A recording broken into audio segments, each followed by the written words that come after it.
오늘 읽은 본문에 보면 예수님께서 예루살렘으로 입성하십니다. 이것은 예수님이 하나님 나라의 왕으로서 왕의 행차를 하시는 것입니다. 그런데 세상 나라의 왕들과는 다르게 이 왕의 행차인데 나귀 새끼를 타고 예루살렘으로 입성을 하십니다. 그리고 어떤 사람이 그 나귀 새끼 위에다가 자기의 겉옷을 벗어서 이렇게 올려서 안장을 대신합니다. 그리고 또 다른 사람은 자기의 겉옷을 벗어서 예수님이 가시는 왕의 행차 앞에 쫙 깔고, 또 어떤 사람은 나뭇가지를 꺾다가 왕의 행차의 길을 예비하는, 요즘 말하면 대통령이나 이런 사람들이 쫙 걸어가는 예우를 위해서 이렇게 쫙 걸어가게 해둔 레드카펫 같은 그런 역할을 사람들의 겉옷과 나뭇가지를 가지고 왕의 행차에 쫙 이렇게 길을 예비하는 지금 그런 장면이 우리가 읽은 이 본문에 나타나고 있습니다. 여러분, 그리고 많은 사람들이 그 왕의 행차 앞에서 뒤에서 막 이렇게 따라가면서 뭔가를 소리치고 외칩니다. 찬송합니다. 그 내용이 무엇입니까? 오늘 우리가 읽었던 9절과 10절 말씀 함께 읽겠습니다. 찬송하리로다 주의 이름으로 오시는 이여 찬송하리로다 오는 우리 조상 다윗의 나라여 가장 높은 곳에서 호산나 하더라. 왕의 행차를 앞서고 뒤서서 따라가는 사람들이 찬송하고 소리 지르고 외치는데 그 내용을 딱 줄이면 두 가지입니다. 하나는 우리 조상 다윗의 나라요. 지금 왜 이 상황에서 다윗의 나라를 외치는 것일까요? 여러분, 이스라엘 역사 가운데에서 가장 나라가 강성했던 때, 태평성대를 누리던 때, 주변국들을 다 제패하고 그야말로 평화를 누렸던 때가 언젠가 다윗이 통치하던 때였습니다. 그래서 이스라엘 백성들은 다윗의 나라가 다시금 도래하기를 손꼽아 기대하고 기다렸던 것이죠. 메시아가 오시면, 메시아가 왕으로 오시면 우리가 잃어버렸던 다윗의 영광을 되찾고 다윗의 나라가 회복되어서, 다윗의 통치가 회복되어서 우리를 이 로마의 압제로부터 구원해 주실 것이다. 그런 소망과 기대를 가지고 있었던 거죠. 마침내 메시아가 왕의 행차로 예루살렘에 입성하니까 드디어 다윗의 나라가 회복되겠구나 라는 기대를 가지고 우리 조상 다윗의 나라여 라고 외치고 있는 것입니다. 또 하나는 호산나라고 하는 외침이에요. 이 호산나라고 하는 말은 히브리어로 호시안나라고 하는 말입니다. 어떤 의미입니까? 구하오니 우리를 지금 구원해 주소서. 지체하지 마시고 이제 간절히 기도하오니 우리를 지금 바로 구원해 주소서라고 하는 그런 외침이죠. 여러분, 지금 이 왕의 행렬을 바라보면 어떤 생각이 드십니까? 아마 이때 당시 로마 황제였던 티베리우스나 이 유대를 통치하고 있었던 헤롯 빌립 1세가 이 광경을 본다면 이것은 왕의 행차가 아니고 뭐죠? 반역의 행차예요. 이것은 완전 반역이죠. 그런데 하나님 나라의 관점에서 지금 이 광경을 딱 쳐다보면 구약에 예언되어졌던 메시아, 그 왕의 행렬이 드디어 성취되는 놀라운 사건입니다. 그리고 하나님의 나라의 왕이 이 세상 나라의 왕과는 다르게 왕 중의 왕, 이 모든 우주 만물의 주인이신 그분이 바로 예수 그리스도시다라고 하는 것을 지금 이 세상 가운데 공적으로 드러내고 선포하는 행렬이 바로 오늘 이 본문의 행렬이다라는 것을 보게 됩니다.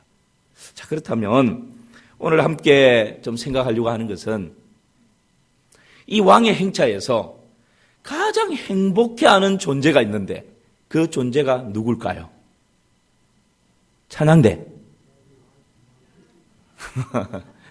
뭐라고요? 네, 어떻게 아십니까?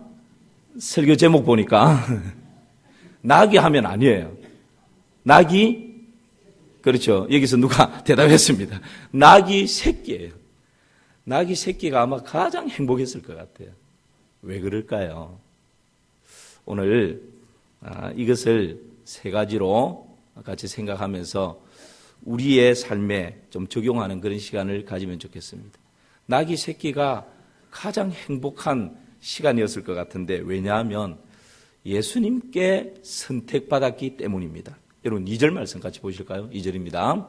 함께 읽습니다. 이르시되 너희는 맞은편 마을로 가라. 그리로 들어가면 곧 아직 아무도 타보지 않은 낙이 새끼가 매여 있는 것을 보리니 풀어 끌고 오라. 여러분 지금 예수님께서 하나님 나라의 왕으로 입성하실 때 낙이 새끼를 타십니다. 이것은 예수님이 우연히 낙이 새끼를 선택한 게 아니에요. 그러니까 내가 지금 왕으로서 예루살렘에 입성해야 되는데 말을 탈까? 말을 구하기는 힘들겠지. 아니야. 그렇다면 뭐 양을 탈까? 양은 힘이 없어서 안 될 거야. 적당한 것은 낙이다. 그래, 낙이 한 마리 골라서 타야지. 이렇게 선택한 것이 아니라는 거예요. 이미 예수님이 이 땅에 태어나시기 약 520년 전 스가랴 선지자에 의해서 메시아이신 그 왕이 예루살렘에 입성할 때 어떤 모습으로 입성할 것이고 무엇을 타고 입성할 것인지를 이미 520년 전에 예언되어져 있었다는 거예요. 여러분 확인해 볼까요? 스가랴 9장 9절입니다. 제가 읽습니다. 시온에 따라 크게 기뻐할지어다. 예루살렘에 따라 즐거이 부를지어다. 보라, 내 왕이 내게 임하시리니 그는 공의로우시며 구원을 베푸시며 겸손하여서 나귀를 타시나니 나귀의 작은 것 곧 뭐라고요? 나귀 새끼니라. 야, 여러분 이 성경의 중학성에 놀랍지 않습니까? 520년 전에 스가랴 선지자의 입을 통해서 예언해 두었는데 그냥 나귀가 아니고 정확하게 뭘 타겠다고요? 나귀 새끼를 타신대. 예수님이 이 땅에 오셔서 왕의 행차를 하실 때 분명히 예수님께서 나귀 새끼를 선택해서 풀어오라고, 끌고 오라고 그렇게 말씀하시는 것이죠. 왜 하필이면 나귀 새끼입니까? 그것은 메시아이신 왕의 겸손을 상징하고 있기 때문입니다. 여러분 세상 왕들은요 100마를 타고 호위병들을 거느리고 왕의 위엄과 권위를 가지고 화려하게 왕의 행차를 합니다. 그리고 힘과 권위를 가지고 사람들 위에 군림하고 통치하고 다스립니다. 그러나 메시아이신 하나님 나라의 왕이신 그 예수님은 겸손하여서 자신의 목숨을 대속물로 십자가에 내어놓으시고 오히려 죄인들을 구원하시는 겸손한 왕이시다라고 하는 것, 이것을 나귀 새끼를 타고 왕의 행차를 하면서 보여주시는 왕의 겸손함입니다. 여러분 스가랴서에서 이미 예언되어진 대로 계획되어진 대로 나귀 새끼를 타셨을 뿐만 아니라 우리 예수님은 이 나귀가 어디에 있는지를 정확하게 아셨습니다. 오늘 우리가 읽은 이 본문에 보면요 예수님이 제자들을 나귀를 데리고 오라고 보내는데 장소를 말씀하고 있습니까? 그냥 나귀 아무거나 끌고 오라고 그럽니까? 그렇죠. 장소를 정확하게 말씀하셔요. 맞은편 마을로 가라. 아마 그 맞은편 마을에 가면 나귀들이 여러 어미도 있을 것 같고 힘센 나귀도 있을 것 같고 새끼 나귀도 있을 것 같고 많이 있었을 것 같아요. 맞은편 건너 마을로 가서 또 어떤 나귀를 데리고 오라고 말씀합니까? 아마 여러 나귀가 있을 텐데 사람이 아직도 한 번도 타보지 않은 나귀, 이미 사람이 타고 짐을 싣는 나귀는 등에 뭐가 있을까요? 안장이 지어져 있죠. 그리고 짐을 실을 수 있는 기구들이 이렇게 있었을 거예요. 한 번도 사람이 타보지 않은 나귀는 등에 안장도 없고 짐을 실을 수 있는 기구도 없는 거예요. 그러니까 예수님은 520년 전에 스가랴 선지자를 통해서 예언되어진 그 나귀 새끼가 계획 가운데 예언되어진 그것이 어디에 있는지 정확하게 아셨고, 그래서 건너편 마을에 가서 한 번도 타보지 않은 바로 그 나귀를 풀어서 데리고 오라고. 혹시 누군가 왜 내 나귀를 끌고 가느냐고, 여기 왜 주인의 허락도 없이 이렇게 그냥 풀어서 그냥 가지고 가느냐고 라고 물으면 예수님이 뭐라고 대답하라고 말씀하시죠? 여러분 대단하십니다. 이 어려운 누가 쓰시겠다고요? 주가 쓰시겠다. 야, 멋지지 않습니까? 주가 쓰시겠다. 이 나귀의 진정한 주인이 누구란 말입니까? 우리 예수님이시라는 거예요. 이 나귀를 가지고 있는 주인의 운명과 생애를 좌지우지하는 참된 인생의 주인이 누구란 말입니까? 예수님이시라는 거예요. 주가 쓰시겠다 하라. 그 답까지 가르쳐 주셔요. 여러분, 이 사건 배후에 너무나도 정확한 하나님의 계획하심이 있고 또 이 나귀는 그 하나님의 계획 가운데 그 때에 그 장소에 있음으로 해서 예수님께 특별한 선택을 받게 됩니다. 그리고 예수님을 그 등에 태우게 됩니다. 그래서 아마 창조 이후에 수없이 많은 나귀들이 있었겠지만 예수님을 등에 태운 이 나귀 새끼야말로 나귀들 중에서 가장 행복한 나귀가 되었던 것이죠. 여러분 동의하십니까? 그렇지 않겠습니까? 그 어떤 사람을 태우든 그 어떤 짐을 싣고 나르든 만왕의 왕이시고 만주의 주이신 우리 인생의 구세주이시고 세상의 유일한 구원자이신 우리 주 예수 그리스도를 그 등에 태웠다라는 것 최고의 영광 아닙니까? 그러니까 이 나귀야말로 가장 행복한 나귀죠. 여러분, 나귀 한 마리에 대해서도 이렇게 특별한 계획을 가지시고 특별한 선택을 하셔서 하나님 나라를 위해서 쓰시는 하나님의 계획, 우리 주님의 선택이 있다고 한다면 하나님의 형상을 따라 지음받은 저와 여러분에 대해서 우리 하나님께서 얼마나 더 구체적이고 더 특별한 계획을 가지고 계시겠어요. 얼마나 더 우리를 선택하여서 하나님 나라를 위해서 쓰시고자 하시는 그런 하나님의 계획을 가지고 계시겠습니까? 우리는 그러므로 이 땅에 우연히 태어난 존재가 아닙니다. 하나님께서 나를 어느 시대에 이 땅에 보내실까 심사숙고하셨어요. 어느 나라에 우리를 보내실까 하나님 심사숙고하셨습니다. 어떤 부모를 통해서 이 땅에 보내실지 하나님께서 심사숙고하셨습니다. 그래서 하나님의 때에 하나님의 나라에 하나님께서 원하시는 그 부모를 통해서 우리를 이 땅에 보내신 줄 믿습니다. 이것을 깨달았던 시편 기자는요, 주께서 내 장부를 지으시며 나의 모태에서 나를 조직하셨나이다. 그렇게 고백을 합니다. 내가 어머니 모태에 조직될 때 주께서 이미 나를 만드시고 그때부터 나를 아시고 나를 지으셨더라고.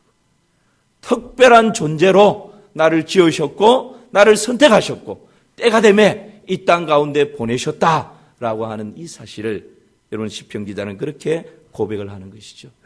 그렇다고 한다면 하나님의 특별한 지으심과 특별한 선택과 특별한 하나님의 계획 가운데 이 땅에 보냄받은 저와 여러분이라면 쓸모없는 인생이 한 사람도 없어요. 어떤 사람은 건강이 좀 약할 수 있어요. 어떤 사람은 물질이 좀 약할 수 있어요. 어떤 사람은 배움이 좀 약할 수 있어요. 어떤 사람은 재능이 다른 사람들보다 좀 연약할 수 있어요. 그러나 내가 어떤 상황, 어떤 모습으로 있다 할지라도 나의 중심을 하나님께로 향한다면 하나님의 손에 의해서 쓸모없는 인생은 한 사람도 없다라는 것 여러분 믿을 수 있기를 주님의 이름으로 축원합니다. 옛날 잔치집에는 돼지를 잡는 풍습이 있습니다. 요즘도 그렇죠. 잔치하면 돼지를 잡습니다. 왜 잔치집에는 항상 돼지를 잡는 것일까요? 한 번은 주인이 집안 잔치를 위해서 소를 잡으려고 소에게 갔습니다.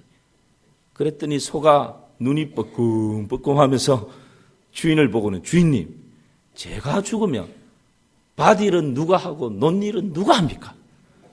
주인이 들어보니까 그러네. 그래서 주인이 이번에는 개에게 갔어요. 그랬더니 이 개가 주인님, 제가 죽으면 이 집을 누가 지킵니까? 그것도 일리가 있는 것 같아요. 그래서 이번엔 닭에게 갔습니다.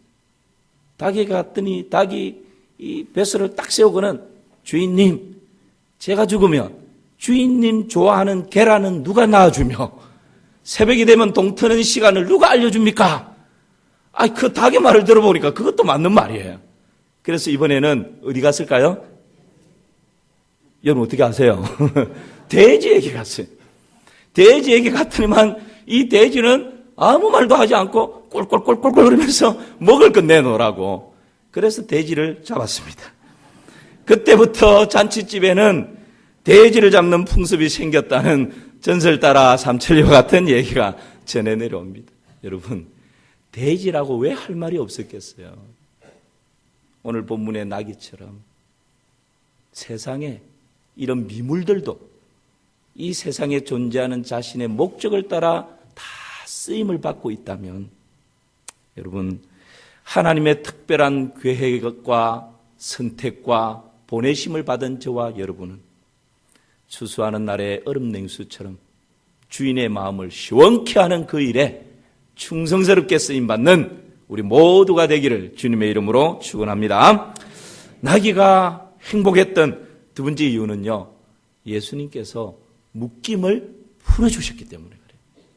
2절 말씀 함께 보실까요? 같이 읽습니다. 이르시되 너희는 맞은편 마을로 가라. 그리로 들어가면 곧 아직 아무도 타보지 않은 나귀 새끼가 매여 있는 것을 보리니 풀어 끌고 오라. 아마 예수님께 선택받고 또 예수님께서 사람을 보내어서 그 나귀 묶여있는 거 풀어서 데리고 오라라고 하지 않았다면 이 나귀는 항상 주인에 의해서 거기에 묶여있는 나귀였을 것입니다. 묶인 나귀는 여러분 시골에서 소 키워보시면 알죠? 소 딱 묶어놓으면요, 그 행동 반경이 묶여있는 그 테두리 아닙니다. 벗어날 수가 없어요. 아마 나귀도 그런 존재였지 않았겠습니까?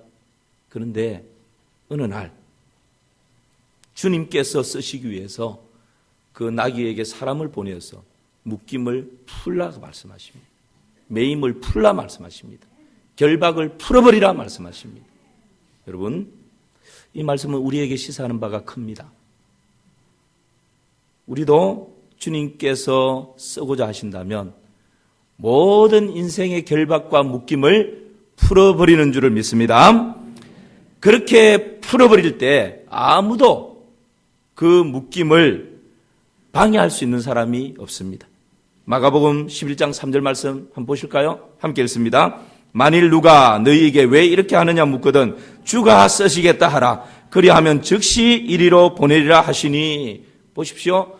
이 나귀를 풀려고 하는데 누군가 왜 푸느냐고 물으니까 누가 쓰시겠다? 주가 쓰시겠다. 주가 쓰시겠다.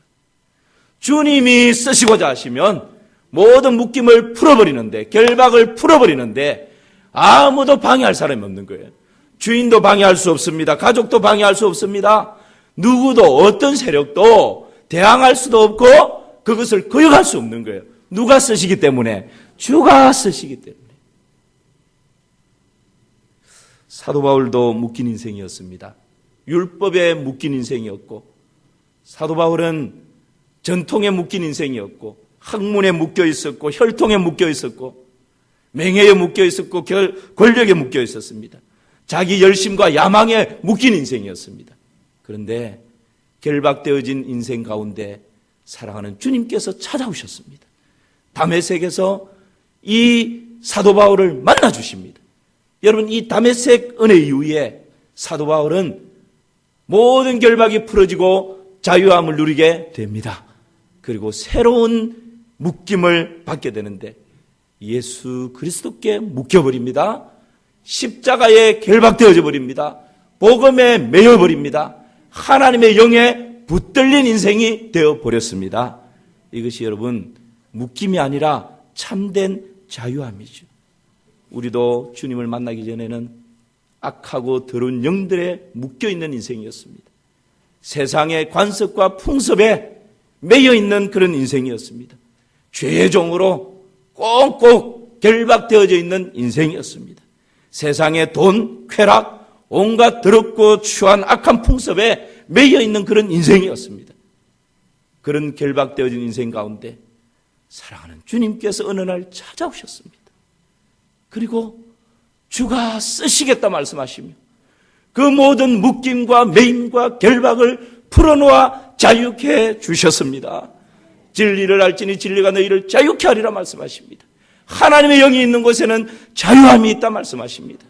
그러므로 여러분, 예수 그리스도께서 쓰시고자 모든 결박이 풀어진 사람들은 이렇게 고백하는 것입니다. 로마서 8장 1절 말씀 함께 읽습니다.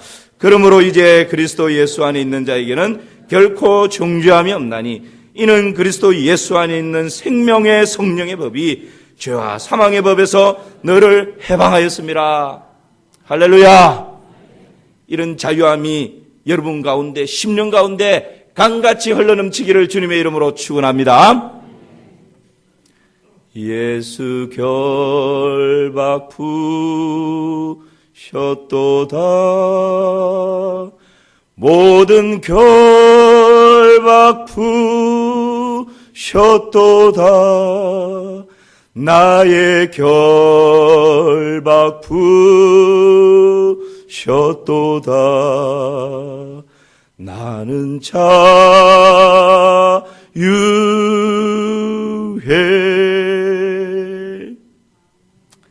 어떤 것이 여러분의 심령을 결박하고 있습니까? 무엇이 여러분의 가정과 여러분의 삶을 묶고 있습니까? 돈입니까? 쾌락입니까? 관계입니까? 어두운 악한 영들입니까? 이 한 시간 주 예수 그리스도 이름으로 명하노니 우리를 묶고 있는 모든 결박들은 풀어질지어다. 자유케 될지어다. 우리 주 예수 그리스도의 십자가의 능력입니다. 이 능력을 믿고 의뢰하는 자에게는 풀어놓아 자유케 되는 은혜가 있는 줄 믿습니다. 이것이 여러분 믿음 생활이죠. 이것이 신앙 생활이죠. 이런 은혜를 누려가십시다. 나귀가 가장 행복했던 이유는요, 예수님이 그 등에 타셨기 때문에. 여러분 오늘 7절 말씀 같이 보실까요? 7절입니다. 함께 읽습니다. 나귀 새끼를 예수께로 끌고 와서 자기들의 겉옷을 그 위에 얹어 놓음에 예수께서 타시니. 이 나귀 새끼 위에 만왕의 왕이시오 만주의 주이신 우리 주 예수 그리스도께서 이 나귀 새끼 등에 타셨어요. 나귀는 영문도 모르고 낯선 사람에 의해서 끌려갑니다. 점점 가까이 가면 갈수록 사람들의 웅성웅성하는 소리가 들립니다. 혹시 나는 도수장으로 끌려가는 것 아닐까? 두려움이 엄습해오고 무서운 생각이 듭니다. 그런데 이게 웬일입니까? 어떤 사람 앞에 뚝 서겨 세워놓고 어떤 사람이 자기 겉옷을 벗어다가 등 위에 올립니다. 덮습니다. 그리고는 그 위에 타시는 분이 계신데 메시아시요, 하나님의 아들이시요, 세상의 유일한 구원자이신 우리 주 예수 그리스도께서 그 등 위에 타시는 것입니다. 여러분, 이 나귀가 얼마나 감격했을까요? 그리고 사람들이 앞에서 뒤에서 따르면서 다윗의 나라여 호산나 호산나 찬송하리로다 호산나라고 많은 무리들이 그 나귀 위에 탄 예수님 주위를 빙 둘러서서 그렇게 찬송하며 외치며 왕의 행차가 진행되어집니다. 예수님과 더불어서 이 나귀는 너무 영광스러운 순간을 맞이하고 있는 것이죠. 여러분, 우리 인생에 가장 행복한 순간이 언제입니까? 내가 원하는 학교에 입학했을 때입니까? 내가 원하는 직장에 취업했을 때입니까? 내가 원하는 사람과 결혼을 했을 때입니까? 사람들로부터 존경받을 때입니까? 박수갈채를 받을 때입니까? 내 통장에 돈이 많이 들어올 때입니까? 그렇죠. 그러나 이 모든 것이 사랑하는 우리 주님과 상관이 없다면, 하나님 나라와 상관이 없다면 모든 것이 헛된 것입니다. 전도서에서 헛되고 헛되고 헛되고 헛되니 모든 것이 헛되다 그렇게 말씀하셔요. 그리고 눈은 보아도 족함이 없고 귀는 들어도 채워지지 않는다라고, 주님 없이 하나님 나라와 무관하게 아무리 손에 쥐어도, 아무리 눈으로 보아도, 아무리 귀로 들어도 이 모든 것이 다 헛될 수밖에 없다라고 그렇게 말씀하고 있습니다. 사랑하는 성도 여러분, 보잘것없는 저 시골에 나귀 새끼 한 마리도 우리 주님과 관계되어지니까 최고의 영광을 누릴 뿐만 아니라 가장 행복한 시간을 가지지 않습니까? 세상의 헛된 야망 때문에 저기 높이 솟은 산이 되는 것보다 우리 예수님 때문에 누구나 오름직한 동산이 될 때 우리 인생에 참된 행복이 밀려오는 줄을 믿습니다. 이것이 정말 그리스도인의 삶의 참된 모습이죠. 언젠가 한번 소개한 적이 있습니다. 이태건 목사님이 쓴 새 나무의 꿈이라는 제목의 책에 보면 이런 이야기가 나와 있습니다. 원저자는 엘레나 파스퀼리라고 하는 사람인데요. 아이들을 위한 그림이 있는 동화책입니다. 아주 짧은 이야기지만 참 우리에게 큰 교훈을 줍니다. 요당 계곡에 세 그루의 나무가 자라고 있었습니다. 이 세 그루의 나무가 서로 자기의 꿈을 이야기합니다. 첫 번째 나무는 나는 크게 자라게 되면 예루살렘 성전에 제단이 되어서 많은 사람들이 예루살렘 성전에 예배하러 오면 그 멋진 제단의 모습을 자랑하고 싶어. 두 번째 나무는 나는 지중해를 가로지르는 큰 범선이 되어서 많은 사람들을 태우고 다니면서 그 멋진 배의 모습을 자랑하고 싶어. 세 번째 나무는 나는 이 자리에서 더 높이, 더 넓게 무럭무럭 자라서 큰 거목이 되어서 하나님의 자연을 사람들에게 보여주고 심에 지치고 고난 심령들이 내 이 나무 그늘에 와서 참된 안식을 얻는 그런 거목이 될 거야. 그런 꿈을 함께 나누었습니다. 새 나무가 무럭무럭 자랐습니다. 때가 되매 나무꾼이 이제 이 나무를 쓰기 위해서 목재로 쓰기 위해서 왔습니다. 그리고 나무꾼이 하나하나 나무를 베기 시작합니다. 그런데 이게 웬일입니까? 예루살렘에 제단이 되기를 꿈꾸었던 이 나무는 나무꾼에 의해서 저 베들레헴 시골에 조그마한 구유가 되고 말았습니다. 자기의 꿈이 산산이 깨어지는 것 때문에 통곡할 수밖에 없었습니다. 그리고 두 번째 나무도 배임을 받았습니다. 지중해의 큰 범선이 되고 싶었는데 이 두 번째 나무는 저 갈릴리 호수에 비린내나는 어선이 되고 말았습니다. 그 꿈이 깨어지는 것 때문에 망연자실할 수밖에 없었습니다. 세 번째 나무는 큰 거목이 되어서 그 자태를 뽐내고 싶었는데 이게 웬일입니까?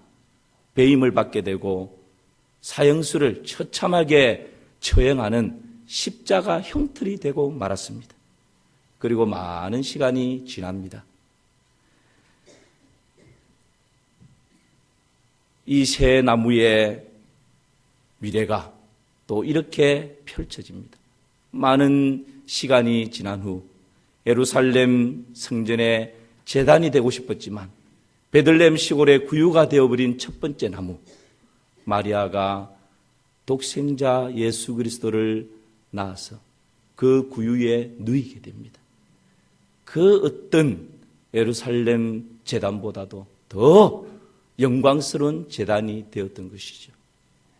또 저 지중해의 범선이 되기를 원했지만 갈릴리 호수에 비린내 나는 어선이 되어버린 이 두 번째 나무, 어느 날 예수님께서 그 배에 타시고 천국 복음을 전파하시고 모여있는 많은 무리들에게 하나님의 말씀을 설교하십니다. 이 세상 그 어떤 범선보다도 가장 큰 영광을 누리는 그런 배가 되었습니다.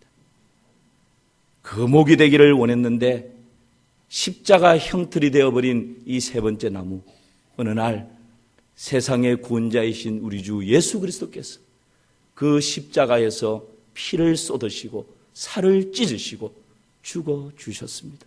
대속의 제물이 되셨습니다. 여러분, 하나님의 구원사에게 쓰임받는 것 때문에 너무 감격했습니다. 그리고 오고 오는 세대에 많은 사람들이 그 십자가를 바라보고 그 십자가를 사모하고 그 십자가 앞에서 눈물을 흘리고 그 십자가를 사랑하게 되었습니다. 사랑하는 성도 여러분, 때로는 내가 계획하고 내가 꿈꾸었던 것이 산산이 다 무너지고 부수어지는 그런 현실 때문에 통곡하기도 하고 안타까워하기도 하고 발을 동동동동 부르기도 하지만 우리가 하나님의 손에 붙들려 있다면 하나님께서는 내 꿈은 깨어졌지만 하나님의 꿈을 위하여서 더 귀하고 아름답게 사용하신다는 사실을 여러분 믿을 수 있기를 주님의 이름으로 축원합니다. 그래서 우리는 어떤 상황에서도 포기하지 않는 것입니다. 오늘 아기가 가장 행복했던 이유, 예수님께 선택받았기 때문이고 예수님에 의해서 결박이 풀려졌기 때문이고 예수님께서 친히 그 나귀 위에 타셨기 때문입니다. 그러므로 우리는 먹든지 마시든지 하나님의 영광이요 죽든지 살든지 내 몸에서 그리스도 예수만이 존귀케 되기를 바라며 여러분 우리의 삶의 한 절 한 절 가운데 피 묻은 그리스도의 십자가가 흔적으로 남게 되기를 주님의 이름으로 축원합니다.